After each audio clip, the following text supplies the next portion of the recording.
back. Warp and Woof Radio, RadioNext.tv at the Cool Groove site. We come to you every Wednesday from 10 until noon. And this particular day, we've got a great guest coming in, our second hour, Paul Estridge, owner of Estridge Homes. And we're looking forward to having him connect with us about the kinds of good work that he does as a Christian in and around Indianapolis. And so H.B. Bell and I are going to be discussing that very issue today, setting up this idea that somehow we actually don't just build homes, but we actually build communities and neighborhoods. Good morning, brother. Good to see you today. Hey, man. Good to see you as well, Dr. Mark Eckel. You're doing fine today. We are doing fine. We have a very important issue starting here for us tonight, and that is we have a special showing of our movie, the brand new 45-minute film that we have going on for Comenius Institute, which is going to be shown up in Westfield. So if you're on social media at all, make sure that you connect with me there and connect with all of the places and times. It's going to be shown up on just off of 151st and Ditch Road. And we're going to be in an Estridge model home up there. Got a good group of folks that's already decided they're going to be there with us, and you'll want to be joining us if you're up on the north and west side of town. We've got a new showing in Fishers up near where I live on January 15th, but we'll be promoting that in the future. In this particular movie segment, though, tonight we've got all kinds of folks coming in. We've got board members that are going to be there. My good woman's going to be there. Robin Eckel's going to be up there. The Queen. Yeah, the Queen is going to be there. So it's going to be nice time chatting with folks. We've got Polly, our CCO, which is our Chief Connections Officer. She'll be there helping out. Josh Collingwood will be there doing our tech process. So that's going to be a very positive evening as well. We've got all kinds of guests coming in, so it's going to be a good night. Looking forward to that. Hopefully it doesn't snow too much more. I don't know what the weather forecast is. It's supposed to be kind of like this throughout the weekend, and I don't think it's going to be enough to stop people who are serious about coming from coming. So there you go. We don't have any hazardous weather coming, so if we can get through the day, then we can probably make it at the homes up there. So. That's good. Well, we're looking forward to that, and today's segment is going to be on building neighborhoods, so we're really concerned about those kinds of things, actually interested in making sure that folks are invested in their neighborhoods, wherever those neighborhoods might be. And we wanted to just give a shout out to the Comenius Institute, which is the sponsor of this particular show. The Comenius Institute is a nonprofit here in Indianapolis, and what we do is we cross 3 bridges at Indianapolis. First bridge that we cross is into college. That is, I do some work down at IUPUI with students and faculty, helping students to think Christianly about their studies, and then with faculty coming alongside them, encouraging them, serving the university community in whatever ways we can do down there at IUPUI. And then we have a great opportunity to invest in community, which is what we do here every single week on our radio show. We're really glad to be a part of RadioNext.tv at the Cool Groove site, and pleased for this particular opportunity even today to bring you somebody here in the community that's doing good, and that would be Paul Estridge. He's coming in our second hour. And then we also cross the bridge into culture, and culture means lots of different things. More just generally speaking, it's how people live, and so we're interested in making sure that we see and understand how folks live in and around Indianapolis. But because I do so much writing and speaking, the cultural connections are broad.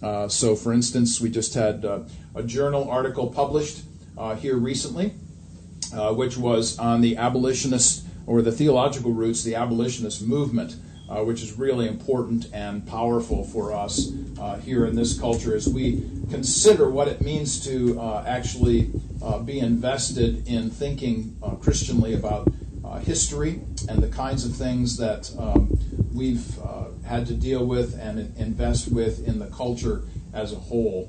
We're also going Facebook Live here this morning, so for those of you who are interested in seeing the twins, that's what we actually call each other here, Dr. Clyde Posley was our co-host here this past year. We're glad for having him on the show. And Harold H.B. Bell is my co-host here, and we're glad for his investment not only in Radio Next for the last 7 years, but also in being my sidekick here even on this particular day. So we're glad for that. Thanks for watching. Those of you who are waving at us, grateful for your participation even here for us for these few moments. So we are thinking about the issue of neighborhood, and as you think about that, HB, what are your general thoughts and comments about the concerns that we might have about building neighborhoods? You know, it's ironic, Mark, because I am putting together right now a program.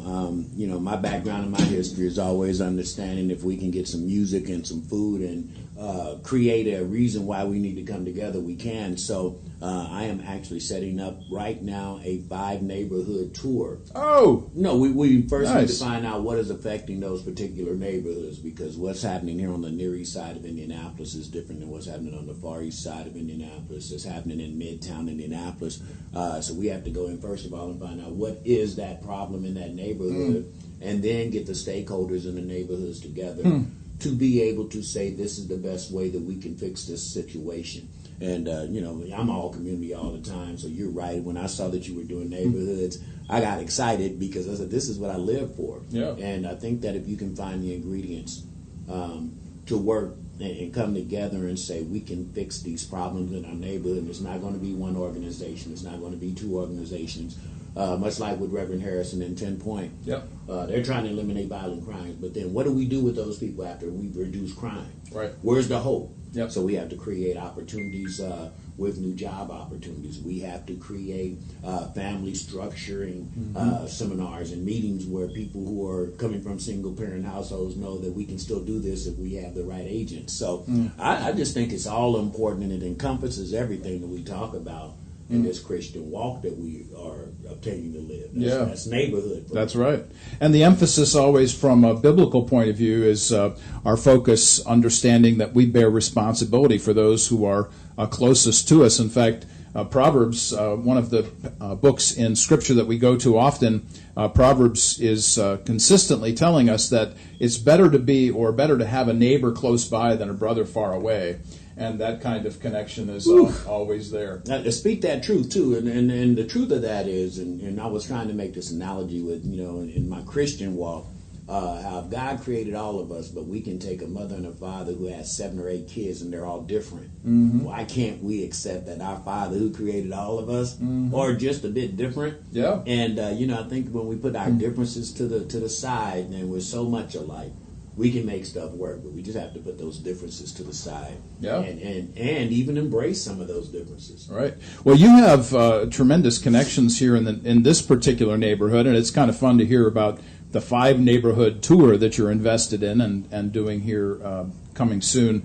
But when I think about a neighbor being closer than a brother, I'm constantly concerned about folks who live far away from me, especially family. Mom, if you're listening this morning from Denver, glad to have you on again. My children up in Defiance, Ohio. It takes us a bit of time to actually get to see family sometimes when we live so far away. But nonetheless, bottom line for us in this regard has to do with how do we communicate with the people that are not only closest to us in proximity, but also close to us in terms of family. And that's going to be different things for different people. But we're really grateful for the opportunity to be a part of the family of Radio Next. Thankful for this particular platform that we get to be invested in every single week. We've been doing this now for 3 years. Our emphasis has been to bring in Christians who are through and in Indianapolis who are doing good based on Titus 3, 1, 8, and 14. The focus is always the same, do good, do good, do good. So we're really focused on that in our communities and in our neighborhoods, interested always in the folks that are committed to their neighborhoods. We have all kinds of guests on. We've had 200 guests from around Indianapolis in the last 3 years. We've had a special focus on connecting black and white leaders throughout Indianapolis. That's been very important for us. We've been doing that consistently. And as I mentioned just a moment ago about HB and I, that whole focus on us being twins, that really is true. Our commitment to each other as brothers is also an important issue as it relates to how we get along so well with each other. So we're grateful for this opportunity to be invested here. We're going to take a one-song break, and when we come back, we're going to be talking more about community. We'll talk more about neighborhood, all of those good things. Those of you listening to us online, we'll take a quick break here. Those of you at Facebook Live will be joining with you, our continuing conversation, even while we go on break.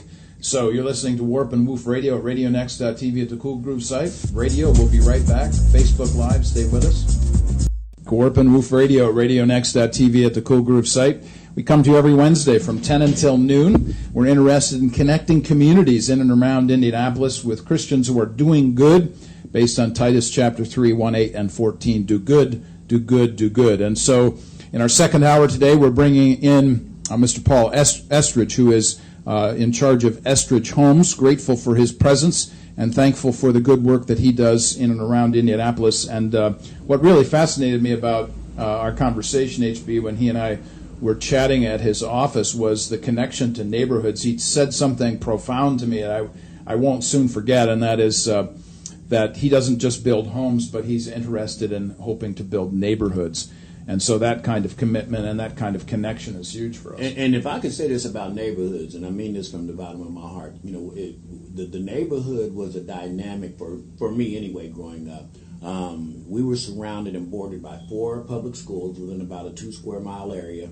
We had neighborhood stores. We had galvanizing entities where you had to know your neighbor. Mm-hmm. And today, I think one of the biggest keys is how do we not try to go back to do that, but how do we create and envelop neighborhood again? Because we don't have those opportunities, man. We walked to school. Mm-hmm. So when you walked to school, the neighbors knew who you were. You would get in trouble before you got home because the neighbors saw you throwing rocks. I mean, seriously. So it built a fabric of responsibility. Yeah. It built a fabric of your own ecosystem where people could work within their own neighborhoods without having to leave it to go buy their groceries or whatever, get their hair cut in the neighborhood. Everything happened. Little League baseball in the neighborhood. Now everything starts here, but everybody's doing their own individual excursion out of where they live. And I don't know how you develop neighborhood when you don't have things that galvanize the people in it. So I'm sure Paul is going to address that, and that's one of the things I've been noticing about his housing additions is that he does have extra amenities that say you can stay here in your neighborhood. Yeah. And that's the only way it grows. Right. This front porch mentality, we really have in some ways kind of walked away from that. I notice in the suburbs, for instance, we don't have front porches as much as we have back decks. And so when you're on the back side of the house, nobody's going to be able to see you back there. Wait a minute, a deck with a 6-foot fence. Yeah, maybe that's so too. Exactly. So the emphasis is always going to be on putting ourselves out in front of folks. One of the things I love about my house, for instance, is that we have a front porch. We have a front porch swing. We sit out there, say hello to the folks. Folks are walking their dog. Little kids coming home from school, saying hey to them. Absolutely. Watching little kids ride their bikes, all that. Yeah, and that's the essence of neighborhood, because I don't think that you can do anything without liking it and knowing one another. I tell a lot of my young guys who are into sports, and I let them know the most important element of the sports is the camaraderie. Yeah. We used to have a team, everybody on the team wasn't that good, but we would all be playing up a level to see if the guy who was no good could get in the game to get to play. Yeah. And so that's like the essence of sports, and that should be the essence of neighborhood, where we're all working in this thing together. Nobody's going to be without. I can remember very clearly my grandmother had a brick and brack store, where it was all used furniture, used clothes, or whatever, and Christmas would come and I would watch this lady make miracles happen for families who didn't have anything, and they would have a Christmas because she was giving them some of the stuff that she went to Zionsville or Carmel to bring back into the city. So, that's neighborhood. That's it. I think that we just have to be conscious of it. Right. And here's something else. We don't want to forget the importance of this particular day either, and we want to make sure that we honor somebody that needs to be honored today, and that is George H.W. Bush. The nation is in mourning today in respect to his funeral. There is no post office service today in respect to this great president. Number 41, the United States president. We're grateful for his service in so many ways, not only as a pilot during World War II, the greatest generation, as Tom Brokaw so well put it, but also a president of the United States, director of the CIA for a time, certainly built a legacy in terms of his family. Jeb Bush was governor of Florida. Of course, George W. was president for 2 terms. And we're grateful for all of their service, but the kind of legacy that this particular family built. I'm thinking about Barbara Bush, his wife, who preceded him in death a number of months ahead of him. Grateful for a family that was generous, was humble, was understanding, was a group of people who expanded the horizons of others. And so this morning, as we think about the issue of neighborhoods, I wanted to make sure to mention this connection to George H.W. Bush as it relates to neighborhoods, which was his famous line that the United States is producing people who are 1,000 points of light. And when I think about that 1,000 points of light connection, I'm always considerate of the idea that all people in a neighborhood actually bring their own light to that neighborhood. And I'm not talking about street lights or the lamps outside of your front door. I'm talking about the light that you bring to the neighborhood in terms of your person, the gifts that you are able to give, the kinds of giving that you do to others. When somebody new in the neighborhood moves in, do you bring them a plate of food? Do you welcome them? Do you give them a card with your name and your address and your phone number on it? And you say to them, hey, if you need anything, don't hesitate. Go down and check on them as they're moving in, those kinds of things. It doesn't matter what neighborhood you're living in. Those kinds of things are real easy, very specific, and I think real necessary if we're actually going to practice the kinds of things that we all want, and that is the kind of community connections that all of us desire not in every place that we live, not only in our neighborhoods, of course, but throughout the state and throughout the nation. So when I think about Presidents HB, I'm always grateful for all of them. Doesn't matter. We don't discriminate here in terms of political perspectives. Our interest is in focusing on those folks who are doing good throughout the United States, and so we're grateful for everybody who serves in that kind of capacity. And grateful, of course, for the kinds of things that you do in and around Indianapolis. You have all kinds of connections. I'm always amazed at all the people that you know. And in the far-flung regions, frankly, you have social media connections in the thousands, certainly beyond the kinds of connections that I have on social media. And also the fact that you're on the board for Comenius. We're grateful for that, too.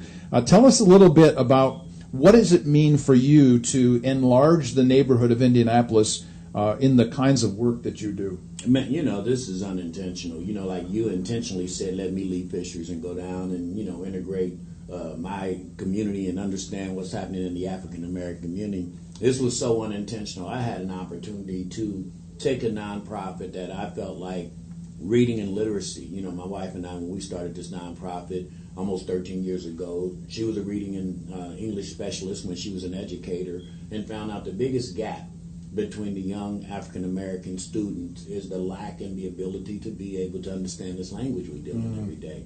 Once you can master the language, then you're free. Because if you can read and you can understand this language, you are absolutely free, and nobody can take that from you. So we said if we can impart that gift in our little young people and get them excited about being anything they want to be, then that's the one element of change we could make. But what I found out is when I started working with seniors, it was the same problem, and it wasn't the literal reading. It was understanding this new technology we're working in. So we had a skill set barrier there, and then we started working with returning citizens, and we found out they're dealing with technology gap, because if you went in 6 years ago and now you're a free person, you have to catch up on just how to even apply for a job. So we started noticing this is all across the board. This literacy thing is across the board. Right. And so to be able to say, how do I impart that as an element of help and an element of hope in the community, just do that. But then it led me to meet so many people who were working side by side and didn't even know they were side by side. Yeah. And so, now this mastery of being able to say, okay, I'm meeting all these people every day. God must mean for me to do something. And if I can patch 2 to 3 entities together because I've met them seamlessly and I've met them organically and know what their cause and mission is, and now be able to say we can get something done because it takes these 3 types of groups to make solutions happen. And, and not only solution, it creates data. And if people don't know what I'm talking about, when you're in this nonprofit world, this is a world of data versus the reality. And the reality is you have to have data to have a reality. And so to make that happen, you have to partner with agencies who are collecting data, who are saying, here's the reason that we're going to do this program.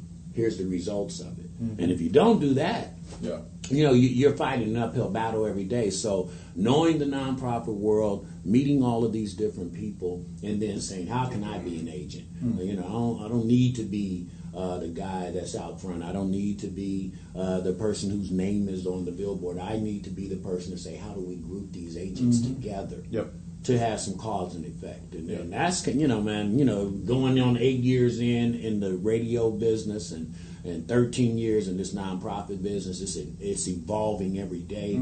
It's a breathing organism that lives, and if you don't adjust to how it is that day, then you're going to be lost. Plans are cool. Sometimes you have to throw them out the window and redo. Yeah. You have to start over sometimes, but the foundation that you build allows your start over not to take you under. Yeah. So, all of those things. All those things. You got to have a good, quick crossover dribble, don't you? Oh, man. And if they steal the ball, you better know how to turn around and run back and play some defense. Right. You better be quick. Yeah. In your decision making, not in a hurry. Just always be aware that you're going to have to make some adjustments. And I say this for people out there trying to do anything that's a good cause.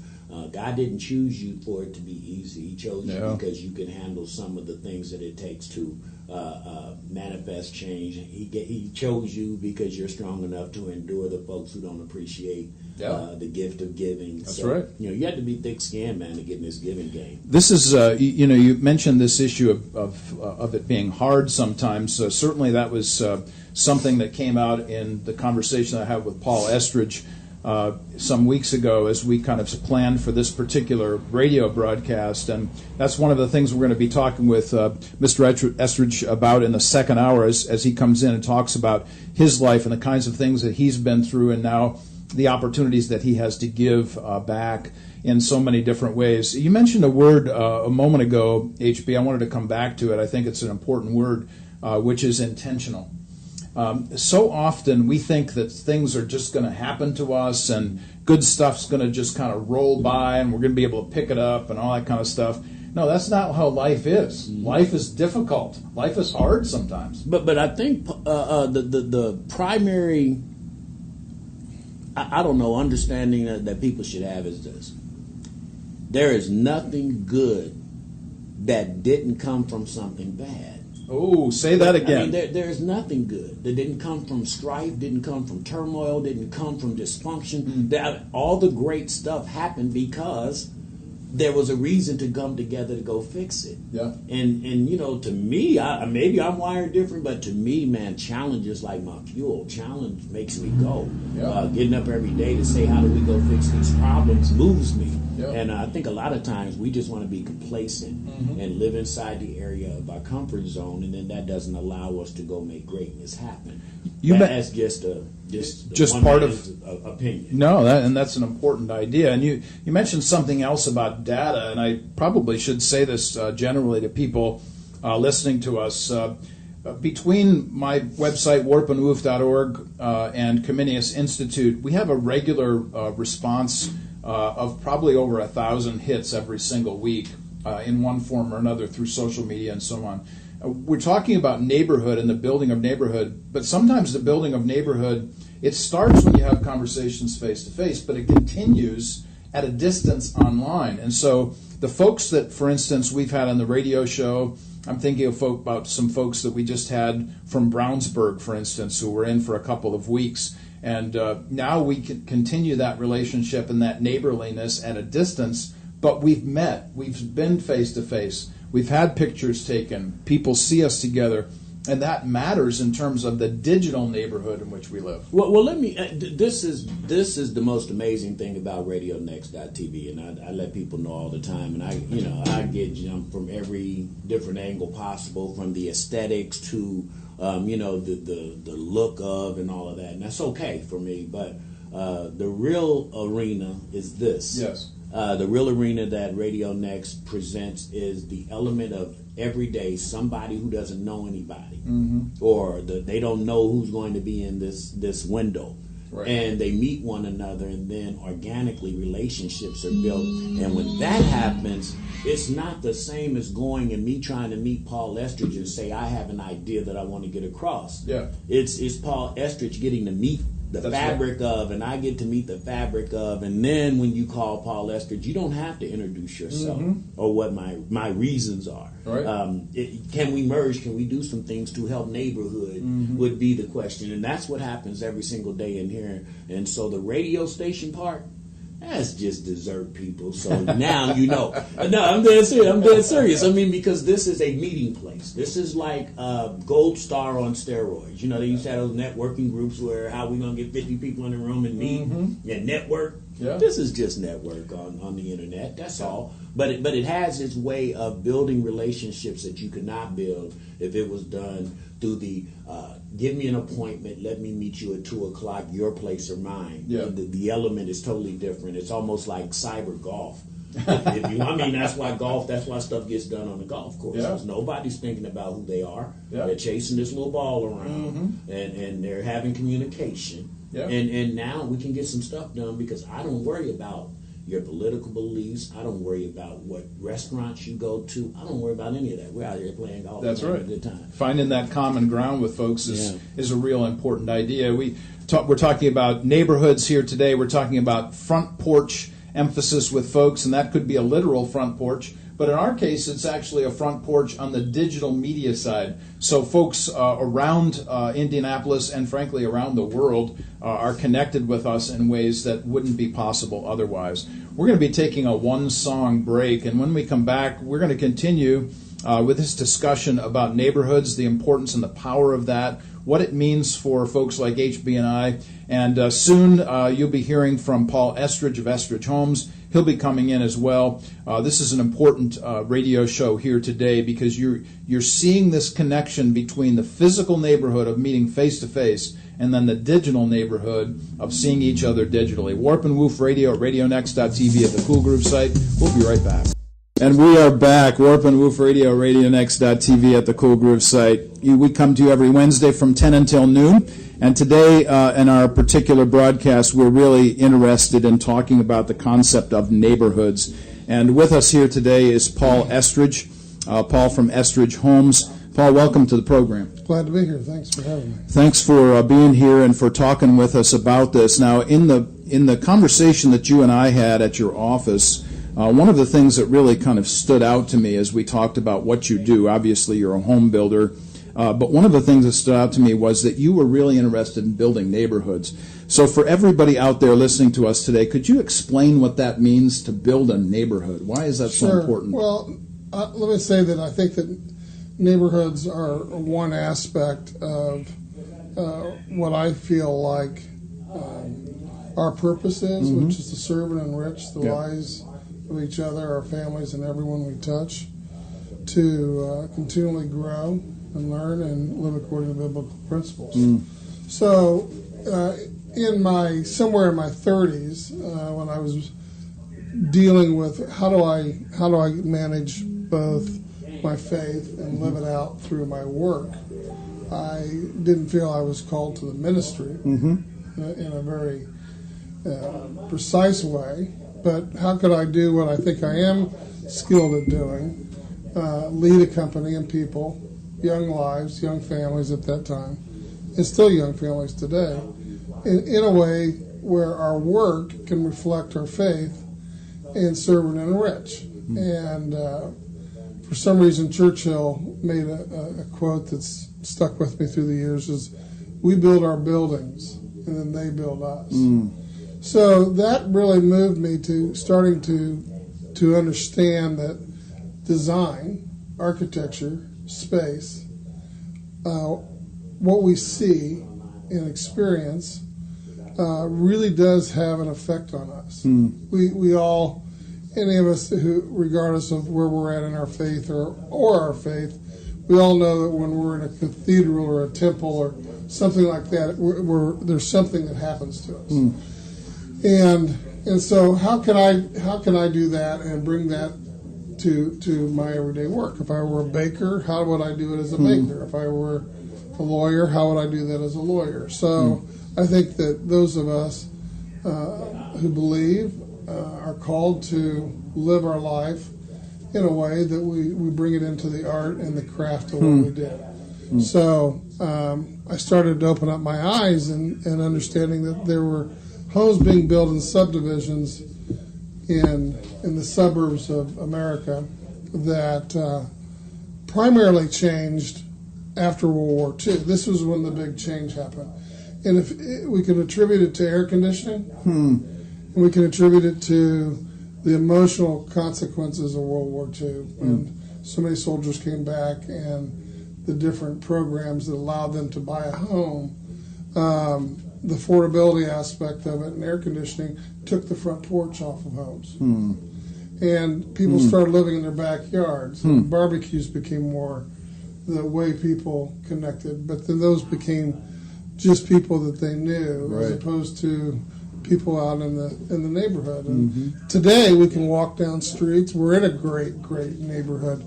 Woodford, I just drove by coming over here, and what is it that people love about that?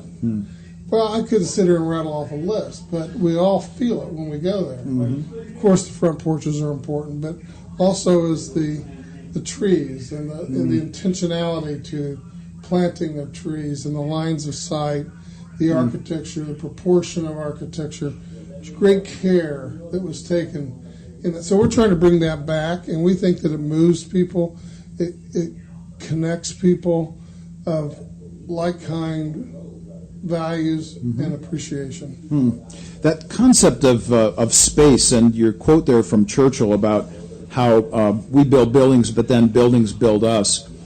Do you think that the issue of space as it relates to how people are literally formed inside themselves has a tremendous impact on their person? I do. I really do. I think, like the last gentleman that I overheard, who I just met, was talking about neighborhood and the effects of neighborhood. And I think that the width of streets matter to the way we feel when we're walking down the streets. The size of the sidewalks, can be too narrow and too wide, and that somehow over time really moves us. And ultimately, the thing that I'm moved by in this whole discussion is the essence of home that I think is so important to all of us. Is whether it's a heavenly home or whether it's the home that we grew up in and we have sometimes not great memories from, but other times, really, really great memories. And we're trying to build homes for people, and I think that feeling that people get of home is one of the most powerful emotions spiritually that people can ever have. And so that starts with the neighborhood, that starts with literally the way we do what we do, our craft. So when we think about the issue of home, I'm reminded, of course, of what Jesus said in John 14, that he's actually prepared a home for us. And that kind of commitment to home from his perspective eternally certainly has a tremendous impact on us temporally right now on earth. I think it does. And we've heard a lot of stories about President Bush and what you recognized earlier. It's a an amazing day, really, in history to see this happen, and it warms my heart. It reminds me of what our nation really is all about. Yes. To watch what was going on today on television, but you know, the essence of home. People have talked about him going home and being with Barbara Bush and their little girl that was 3 years old that died of cancer many years ago. But that's a very warm, emotional, spiritual concept. It which is. I think one of the daughters was saying today that she thinks that one of the twin daughters was saying that her father, she thought, was comforted knowing that his father was going to be at home with Barbara, who they had never, for the last 70-some years, had never spent a Christmas apart, and won't this year. Wow. Isn't that something? That's a fantastic idea right there. And you know, you mentioned the warmth of this particular day and the monumental nature of this day as we celebrate the homegoing of George H.W. Bush. You mentioned something a moment ago about how this brings us together. You know, here you have great presidents. You've got President Obama, you've got President George W. Bush, you've got President Carter, President Trump, all of these folks that are invested in this day. And, we drop for the day, at least. We drop for the day our political differences, and we recognize once again our humanness. We really do, and I've been moved by how the media has come out and reflected on the times. I really always had tremendous respect for our past presidents, and boy, do I have some differences of opinions on policy. Sure, of course. But I have really felt our past presidents, to a person, were very, very solid people, and I'm heartwarmed to be reminded that this can happen again. Yes, it can, and it's a marvelous issue for us to consider as we're thinking about homes, we're thinking about building homes, we're thinking about the kind of work that you do in and around Indianapolis.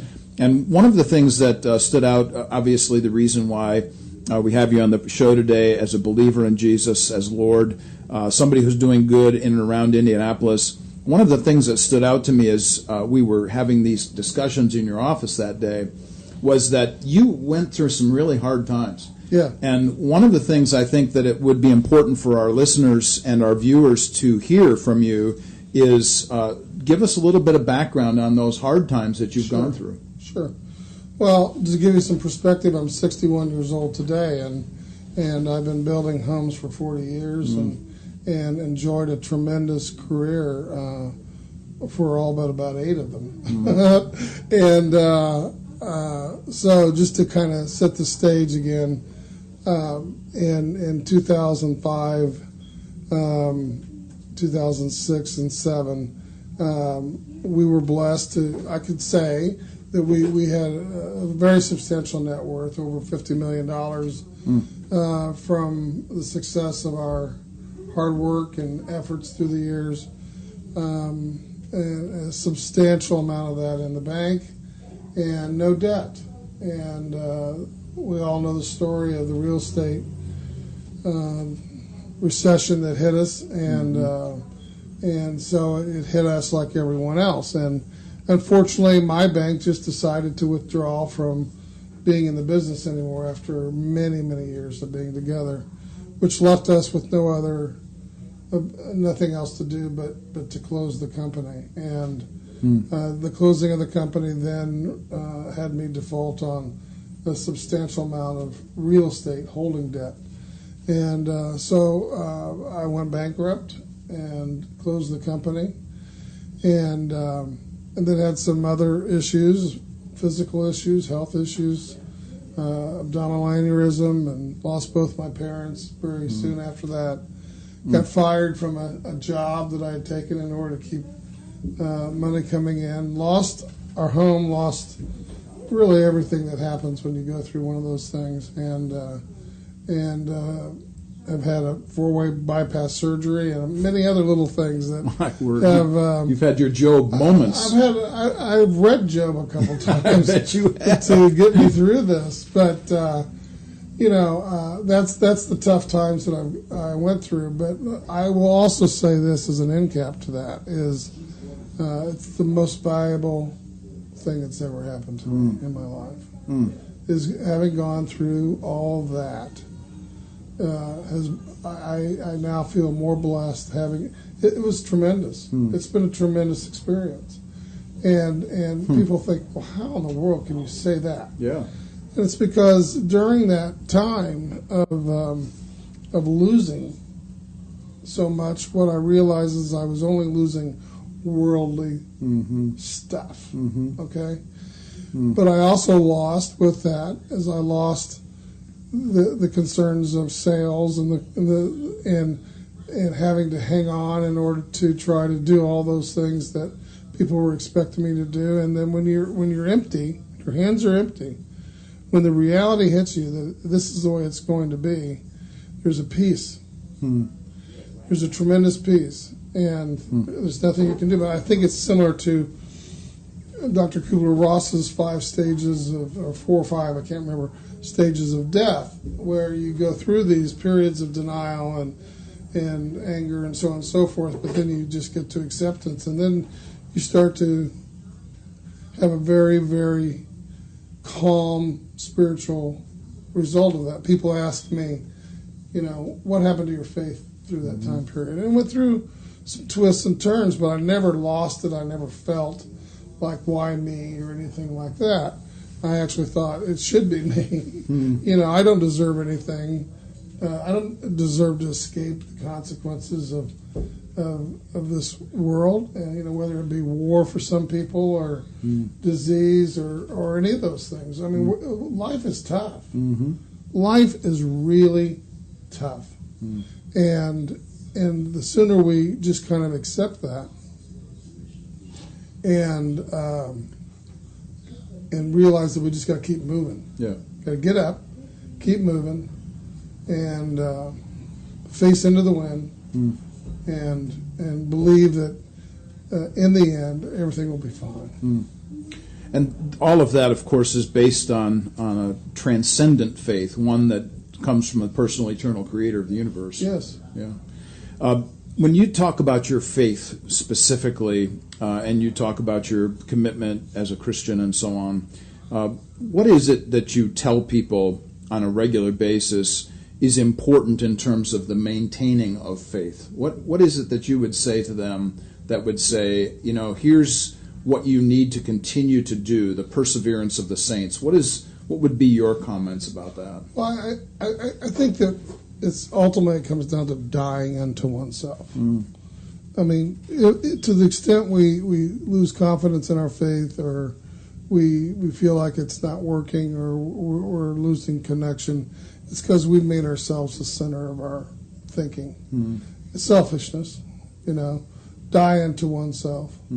I think that's ultimately what becoming a Christian is.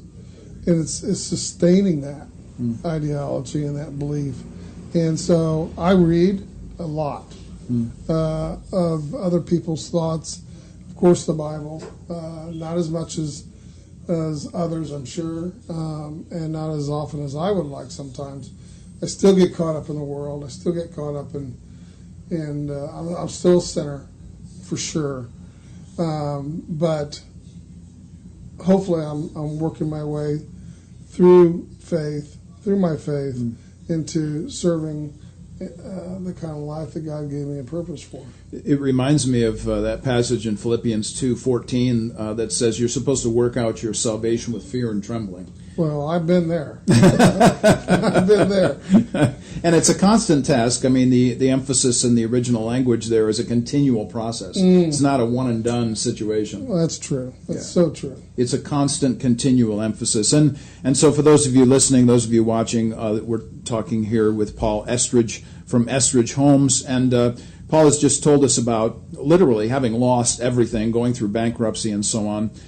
Let's talk a little bit about coming out on the other side. Tell us a little bit about that process and what happened, and what were some of the steps taken? Anything that you'd like to fill us in on in that respect? Yeah, so I don't have a 5 steps to recovery, No. Kind of thing. You just get up, like I said a minute ago. There's a song, and I wish I could remember the name, but listeners, I think, will recall it. It's something to do with get up, keep going. I think it's by Toby Mac or something like that. Okay. But that song speaks to me because it's so true. You just get up when knocked down. Every time you're knocked down, get up. Don't worry how long it took you to get up, because sometimes you get knocked down harder than you were the last time. Get up and keep moving. Mm-hmm. And that to me is 98% of what you got to do, and then continue to keep your relationship with God going. I think one of the things that was the hardest for me, and this isn't very easy to talk about, but one of the things that was very hard for me is how the people that I thought were really in my life that I was close to actually left. Oh my! Yeah, and it's taken me some time to figure that out. I was meeting with a friend who's a psychiatrist, and he said, it's okay. Some people don't do messy very well. And I thought that was a great advice, because, it's not that it's a character flaw on their part, but, some of us are drawn into, we have gifts for different tough situations. And for some reason, many of my friends just needed to distance themselves, yet others were drawn in. And so you take great joy in focusing on what is as opposed to what isn't. And that's my advice, really. And just keep going and know that in the end it's going to be great. It really is going to be great. No matter what it is. No matter what it is Yeah. and what happens, Right. It'll be fine. All of us have different vocations in life. We all have different responsibilities that we're constantly engaging. In your case, you're an architect, you're a builder, you're a designer, you're somebody who's invested in the physical, visible world. In my case, I'm invested in that which you cannot see. I'm invested in ideas. Right. Because I believe ideas change people and people change a culture. So the kinds of things that we're talking about right now, though, both of us are talking about ideas. The kinds of things that are within the person, that literally are growing within that person, that make a difference on the outside of that person. Right. And of course, I believe that the physical, the space, the neighborhood, the home inspires those ideas, those new thoughts. Yes. But so do events and circumstances, and reading and listening to people who have gone through different experiences. You're listening to Warp and Woof Radio at RadioNext.tv at the Cool Groove site. We're going to be taking a one-song break, and when we come back, we're going to continue our conversation with Paul Estridge from Estridge Homes. We want to continue the conversation as it relates to a very specific topic, and that is the kind of good things that Paul and his family are doing in and around Indianapolis. I want to talk about some of the great opportunities that he has been given to give back. We'll be taking that one-song break. We'll be right back. Warp and Woof Radio at RadioNext.tv at the Cool Groove site. We are back. Warp and Woof Radio at RadioNext.tv at the Cool Groove site. You're listening to us every Wednesday from 10 until noon. By the way, if you're ever interested to check out our iTunes page, do go to the iTunes page and look for Warp and Woof. You can connect with all these things a couple hours after the broadcast today. We'll have the streams up.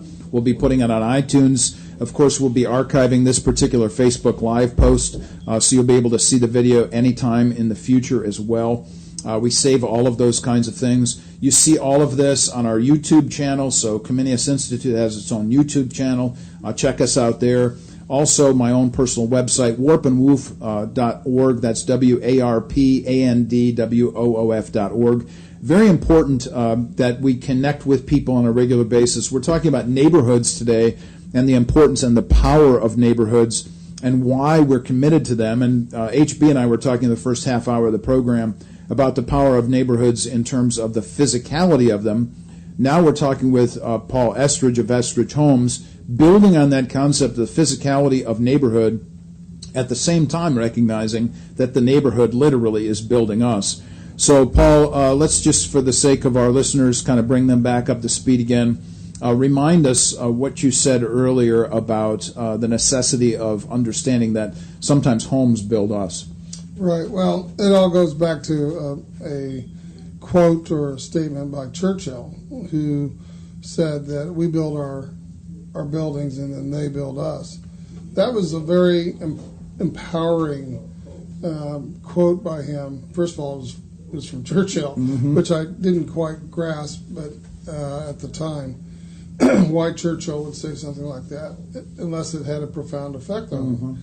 And then being in the business of building buildings, I thought, well, then I can bring to my craft of building homes with the people that I'm working with a way of building lives in some way, shape, or form, to fall through on our commitment of serving and enriching the lives of each other, our families, everyone we touch, to grow and to live according to biblical principles. If nothing else from this program today, I sure hope everybody that's listening and watching walks away with this basic truth, and that is that whatever it is that you do, your vocation that you've been gifted for in this world and in this life on this earth, that you recognize that this is indeed the ministry that you've been given to. And remember that the concept of ministry actually comes to us from a word which means deacon, somebody who serves. So the concept of being a minister is to be a servant, to literally be a deacon in the culture of our day. Well, I love you tying that together. You know, that was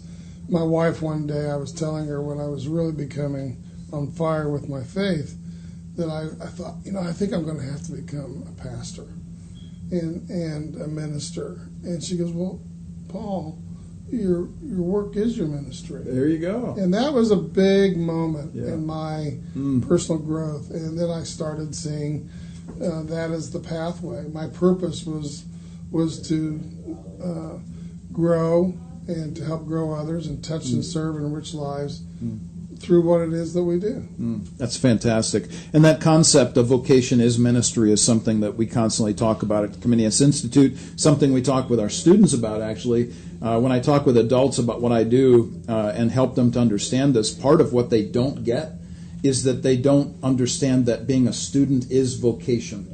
Being a student is the work of the person. And so when, my students are very busy, so I actually go to the campus center. I sit and wait for them if they've got time to see me. I don't expect them to do extra meetings to come and do that kind of thing. That's good. I go to them. That's serving. Yeah, exactly. Ministry serving. That's right. Yeah. So I listen to them. We talk about their disciplines, their vocation of being a student. And so, even for adults, I'm trying to make that connection for them to say, hey, these young people, what they're doing right now is hugely important. They're spending 4 years getting ready for the business world or the engineering world or the humanities world or whatever. Right. And so to hear you say those kinds of things and for your wife to say that and emphasize those things is a big deal. One of the things that we talked about just as we were going to break, just before break, that we wanted to come back in on was to speak to Paul about something that's very near and dear to his heart. As we talked in his office some weeks ago, we talked about this very issue of giving back to the community. And so, once again, the whole point of this radio show is Christians doing good. And Paul, tell us a little bit about the kinds of things that you're invested in, that you're giving back to people around Indianapolis and the world. Sure. Well, I think it's important to establish first that out of our faith, we set aside a very substantial amount of the fruits of the harvest when the harvests were good. So even though we went through this very tumultuous time, we had set up a foundation, or two foundations actually.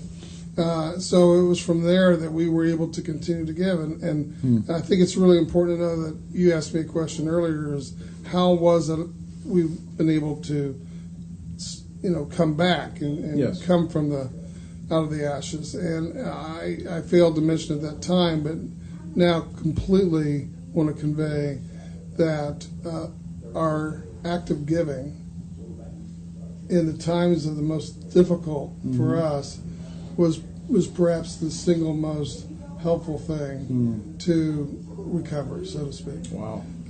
As we accelerated our giving through the last 8 years, and have given substantially. And I'm very grateful that we had the building, and grateful that my sisters and our children and my wife and I have had the hearts to do that. As to the kinds of things that we've done, community is neighborhood is a big part of that. In 2009, we were graced with the ability to build the Extreme Makeover home in the Martindale Brightwood neighborhood on ABC's finale show that year, and so we chose to look at it not just a house, but the neighborhood, like we've been talking about. So one of the conditions of us doing the house for the network was that we were not going to be limited to just the home. We wanted to impact the entire neighborhood. And the results of that were that because we were in the technology business and had a technology company at that time, we built a wireless network over the neighborhood of 450 homes that was able to give everyone free internet access, which is, at that time, it was a bigger deal than it is today. Yeah. But and then the kids could have wireless connectivity and computers that they all received as a gift from Dell. And then we were the lead gift on acquiring and building 37 Place, which was School 37. And in addition to that, we planted 5,000 trees and 5 miles of alleys were regraded and so on and so forth. And it to a large extent has helped kickstart that neighborhood into a new neighborhood from where it was at that time. So that's one example. Another example of completely different kind of gift is Dr. Rodefeld at IU Health and Riley Hospital has been developing. There's a disease that some children or babies are born with one chamber and just half of their heart, so to speak. And they receive a procedure, and that procedure gets them to their teenage years or maybe in their 20s, and then it fails. It just doesn't keep up with them. He's developing a pump that this pump is very difficult, but it's going to save thousands of lives. So we were the lead gift on that, and we went to an event not too long ago and learned even more about it. So the Fontan pump is the name of it. Okay. And Dr. Mark Rodefeld at Riley Hospital. And I would encourage anyone else that has a heart for that kind of thing. You know, there's a new phrase in giving that I've learned in the last few years called impact, and giving. And I think it keeps us. It's a double-edged sword a little bit, but I think it makes us think about giving isn't just enough, but to think about what the impact is going to be from our gift. And ultimately, it's saving souls. Yep. The issue of discipleship and evangelism, something that we talk a lot about at the Comenius Institute, is being apologetic evangelists. So we literally are defending the faith, but within the defense of the faith, we're actually telling people about the gospel by doing that. Living it. Yeah, that's it. Not necessarily preaching it, but showing it. That's right. So, on the campus of IUPUI, for instance, I'm teaching a class where, I don't necessarily know if my students are believers, but one of the things that they know about that particular class and me as a professor is that I truly care for them. And they tell me stories about the differences between professors on campus, which is really telling and kind of sad in some ways, when you hear some of these stories. So yes, the emphasis is always one on living it out. You said something just a moment ago that I wanted to pick up on that I find fascinating, and that's the connection that you said God graced us with this thing. The word grace, literally in its etymology, gives us the word gratitude. The thankfulness and grace literally go together. So the Latin language actually is dependent upon the word grace to give us the word gratitude. Fascinating that those two things are linked together. Right. And explain to me, because I'm curious by Yeah. this, is you can't have one without the other? Is that what Exactly. you're saying? So if you go back, let's say, for instance, to 2 Corinthians chapters 8 and 9, all the way through in the original language in that particular chapter, those two chapters, the emphasis on gift and grace is shot through that whole thing. So if you, those of you listening, want to check this thing out, look for the words grace and gift and thankfulness all the way through those two chapters. They are the same words in the original language. And those chapters are again? 2 Corinthians 8 and 9. Okay. 2 Corinthians 8 and 9. And I've taught on some of this stuff before, so shoot me a note later to remind me, hey, could you send me the slide on that? Because I've got all this kind of stuff on those kinds of things. Yeah. But happy to talk about that because, you're right, Paul, that this emphasis on commitment to living out the belief that behavior and belief go together. They're not different from each other. Completely. Yes. But to wed that now with the third thing, which quite frankly we don't as Christians talk much about, but should more, and that is that we have belief and we have behavior, but there's also the being. So the interiority of our person is being built up. We don't think about that very often. I haven't, to be honest with you. But to your very Right. point, the idea of the house that builds you, Right. that's part of that being I process. see, yeah. That attitude that shifts and changes with the space and the place that we're in. So that's really huge. So let's transition for a moment to talk about the importance of place. And I think in the past, I've at least sent you some connections here on the theology of place. And we Right. talked about that in our conversation. Let's talk about the necessity of when God puts us in a time and place to do a certain thing. Let's talk about the importance of that. Maybe you want to connect it to yourself personally, to Estridge Homes, generally speaking, to all people. It doesn't really matter. But why is it so important to recognize that God is the one who sets up times and places for everybody to live? Well, I don't know. I mean, simply, I don't know why it's so difficult for us.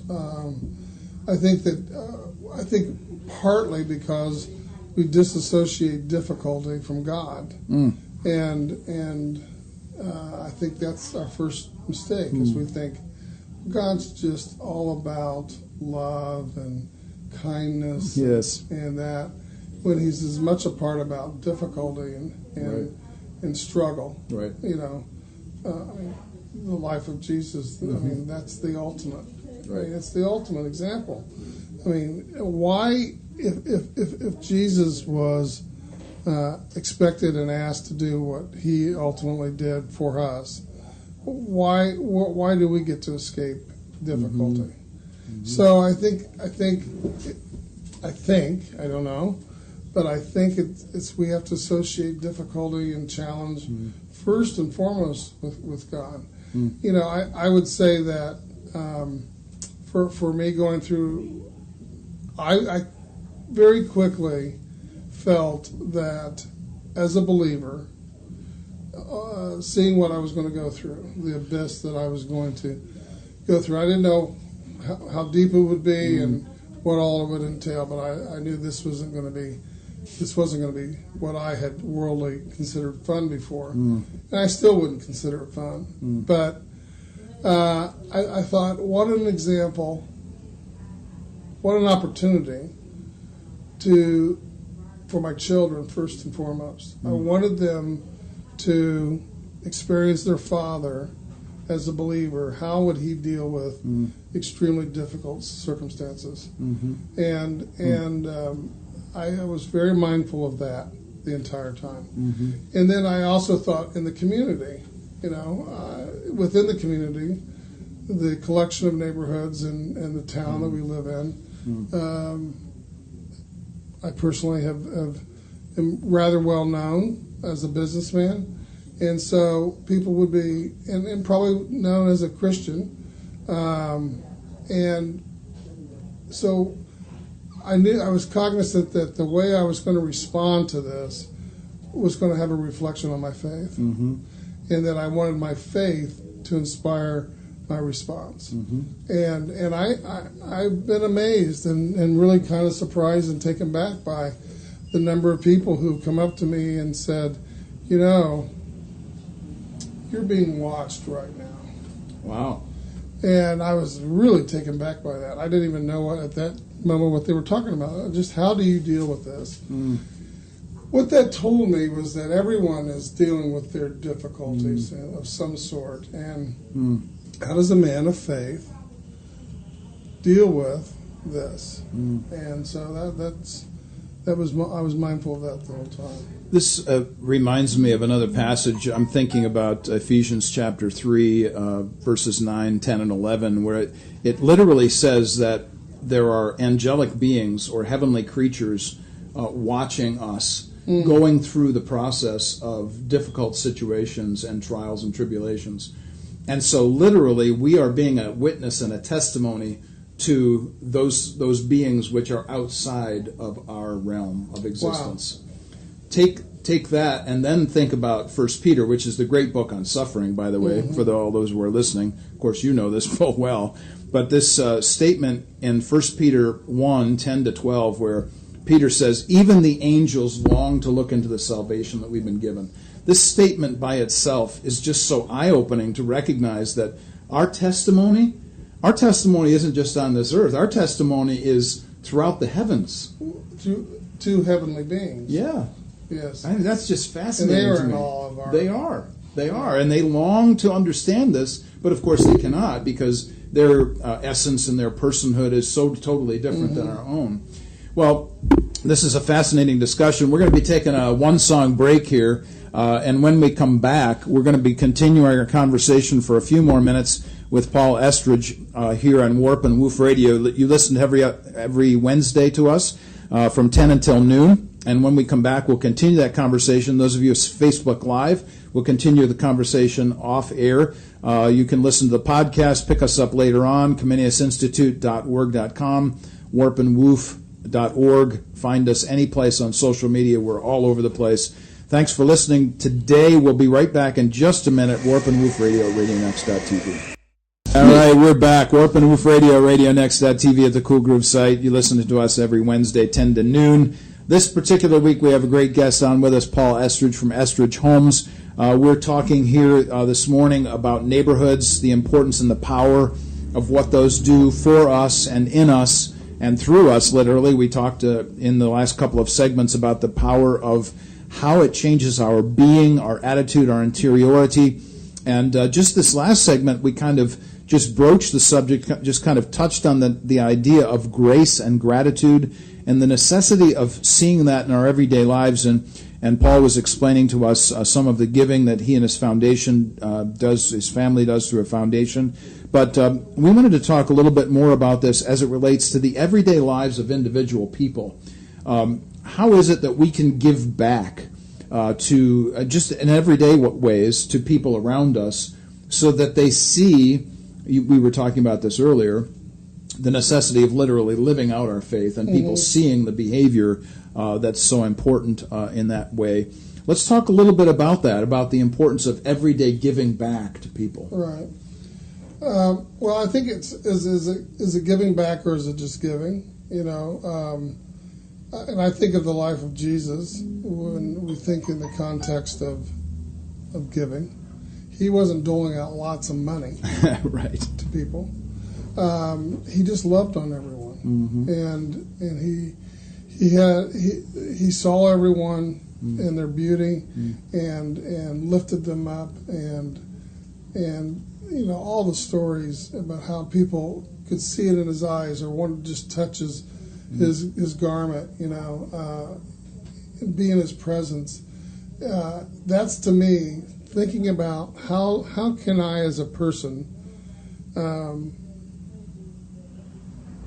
beam into other people's lives love and kindness. And I think it starts first with listening with an ear for that. Isn't that the truth? Listening to what people are saying as opposed to maybe what's the easy superficial interpretation, but what's really going on in their heart and their life, you know.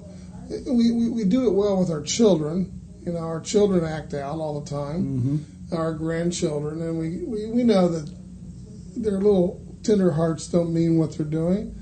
Why don't we do that with fellow adults all the time? That's not what their hearts mean Right. to do, but they're in pain or they're struggling or they're going through a difficulty. And he was so gracious with everyone, regardless of the situations.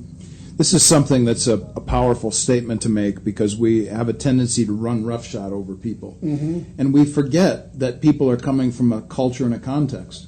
And maybe the context is what just happened to them in the last 5 minutes. Absolutely. So when I'm thinking as a teacher now, as an educator, I'm always thinking if a student comes into my classroom and they're a little off and maybe they lip off to me, and that kind of stuff. My first thought is, I wonder if they ate breakfast this morning. I wonder if mom yelled at them going out the door, you know.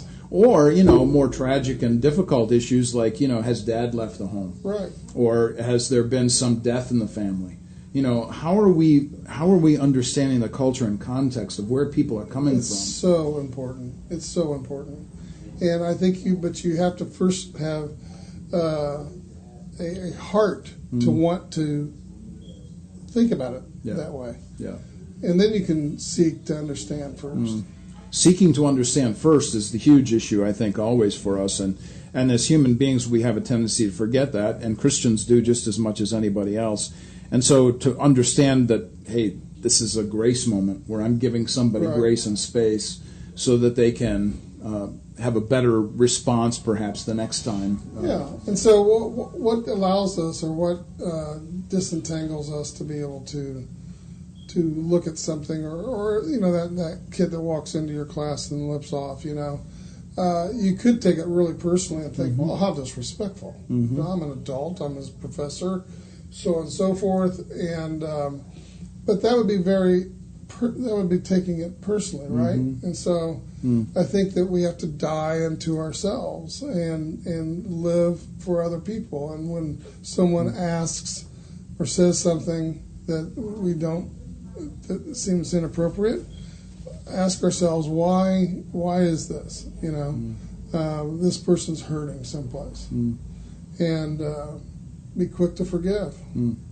The issue of grace transcends not just the salvific grace that we've been given as Christians, obviously most important and paramount for us, but Ephesians 4:32 says that we're supposed to give the same grace that's been graced to us through Jesus. And so our responsibility then is literally to be grace-filled, and it goes back to that connection between gratitude and grace we were talking about just a moment ago.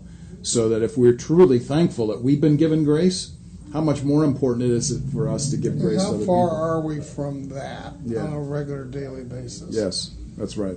And so I'm thinking about that classic parable that Jesus told in Matthew, where he talks about the man who owed a little bit of money to his master. And, the master goes to his master and says, hey, I'm a little short this month. By the way, everybody, this is Eccles' free translation. I'm a little short this month. Can you give me a little space on this? And the guy says, sure, I can forgive that. And then when the master who's asked for forgiveness is now confronted by somebody else who perhaps even owes him even less, he gets all uptight and upset with him and kind of lords it over him. And of course, then the master over him says, you know what, since you didn't forgive that person, I'm not going to forgive you. I'm not going to forgive your debt. And so for us to recognize how important that is in the traversing of daily life, of being able to give that up to other people is a huge issue for us. It's very important. Yeah. So think about this from just an everyday life kind of thing. Think of some examples that you see on a regular basis where people are giving themselves up. It might be simply in the form and fashion of maybe one of your people that works for you, somebody who serves you in some way. How is it that they have given you space so as to you can give more grace to other people? What are some examples of things that we could say? Even the folks who maybe are building the houses for you, that give that kind of opportunity to other people. What kind of examples might you bring to the fore in that regard? Sure. So what comes to mind, first of all, is my wife, Judy. Because she is the most grace-filled, loving, caring, selfless person I've ever experienced in my life. And she has shown me grace through all of these difficulties, because I haven't been this really polite guy through all of this. I've been very difficult at times as I've wrangled around with all of these things. But she just has loved me through it. And so she comes to mind first of all. My children second, who have had to endure, this. Now, in order for me to be graceful, I don't know that was their objective. It's an interesting perspective the way you asked me the question. I don't know that they were doing it in order to allow me to in turn be giving grace and showing gratitude to others, but it was more the first step as opposed to the two-step. Sure. And so I think that's a great question, and I think it's a way to think about showing grace so that people are free and disentangled, I'll say, to be able to turn and love on others. It really is the consequence of these actions. So when we talk about being graceful or grace-filled toward other people, the action then that should come from that, again, back to the parable that Jesus told, is that we should be forgiving other people. We should be gracious and grace-filled to other people. And often that's not the case. We think somehow, that this is some kind of awfulness against us. Right. We take this personally, as you well suggested before. Yeah.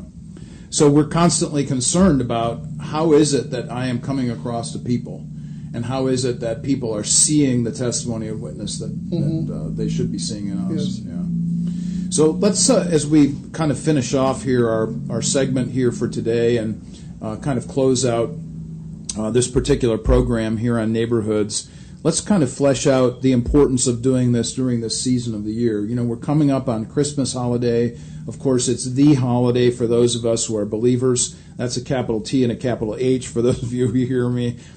This is the most important event because God became flesh. Right. And this event is huge for us. In Christendom, we believe in the true space and time birth of Jesus, of God becoming man in physical form. That all of Christianity rests on the historicity of whether or not this event actually took place, and we of course believe it did. We can go back and prove these things historically. But let's talk about the importance of doing that during this season of the year. I realize that it's easier maybe for everybody to say, oh, this is the giving season. How can we maintain Christmas throughout, January through November? What is it that we can actively do and participate in from your vantage point that could continue Christmas as a 12-month event? Oh, that's a great question. I think first of all we need to use our words more in our giving. I think words have lasting residence in the hearts of people that we share them with. I personally have all my life handwritten notes to people. Nice.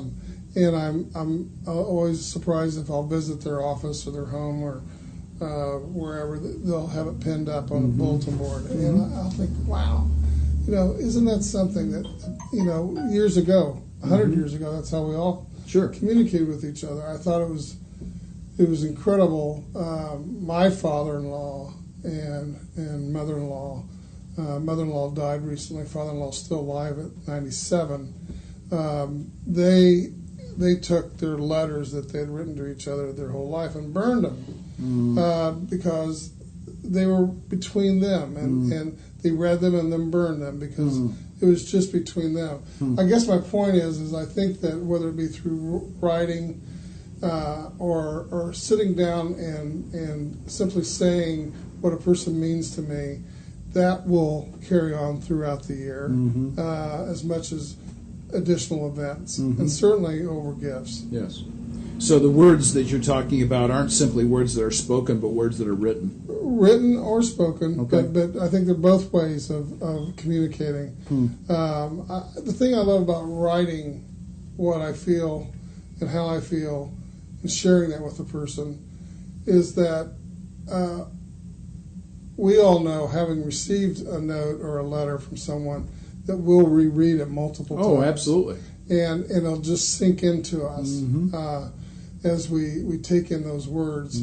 So much more than if a person just called you up and said, "Hey, I'm just thinking about you and just wondered how you're getting along." Right. But that same person would write a letter that would be much more meaningful, and we keep those letters, and they stay with us. Absolutely. They're important. My son is one of the few people that I know that actually writes letters to everybody that he knows constantly. In fact, he has typewriters in every room of his home. Isn't that something? Typewriters. So we just, he moved into a home a few years ago. We got him a housewarming gift of a lithograph of a typewriter because he just loves old typewriters. Right. And that's how, when we get letters from him, which is regularly, and he sends them to people around the United States, friends that he has, these things are magnificent pieces. Well, they are. Yeah. My son walked into my office several years ago when he was younger, and I happened to have an assistant that still liked to use the IBM Selectric. Okay. and she just started typing on it, and I had gotten used to the sound. I grew up typing. Yeah. I had ignored it. He thought someone was shooting a gun. Oh my! Oh my! He goes, "What is that sound?" Oh and my! he had never heard. Isn't that something? What a typewriter was like? Wow. Yeah. That's something. But we did, when we had typewriters, we wrote more, And think about the books of the Bible. That's right. I mean, it all was from writing. That's right. That's how we shared. That's an important and powerful concept here. And let me just say to everybody that's watching or listening, or will listen later on the catching up with the podcast or the Facebook Live archive, either one of those. One of the problems, by the way, when you're doing Facebook Live is that your phone might ring and there's no way you can turn it off. So there's Live with it. That's right. That's right. One of these robocalls from Illinois I constantly get. But one of the things I would just like to say to everybody here as we're ending today is, as you're giving gifts to people, if I could implore everybody to write something, and I'm not just talking about the little tags, on the outside, knowing who gets what. I'm talking about literally writing a note, writing a card, writing something that would say, the reason I got this for you was because this was very important to me to give to you, and so on. So I'm really am encouraging everybody to do that. Make sure that becomes part and parcel of your holiday experience. But also, of course, as we remember this great season as Christians, the importance of the physicality of our belief, that is, that Jesus came in flesh. So we should be in flesh with others. We should. 2 Corinthians 3:2 says that we are epistles known and read of all men. That means that people are literally watching us and reading us in that sense of things. So I suppose if Paul were writing that today, he would say we are emails known and read of all men. Right. Something like that. Yeah. Paul, thank you so much for your time today. We're grateful for this and for spending time on your birthday, man. I didn't realize it was your birthday today. It isn't. Oh, I thought you said it was your birthday. Oh, no. Oh, you said you were 61. I thought you were... I'm 61. I was just kidding. Oh, okay. All right. No, sorry. I'm sorry. Okay. Abusing you. Yeah. You've been listening to Warp and Woof Radio, RadioNext.tv at the Cool Groove site. We're looking forward to next week. We'll have more guests from around Indianapolis. Paul Estridge here today with us today. We're grateful for that. H.B. Bell in our first hour, thanks so much for being with us and for being my co-host. Grateful for you and all that you do around Indianapolis. For those of you listening, thanks again. We'll be back again next Wednesday at 10 o'clock. Hear us then. Until then, blessings on the week.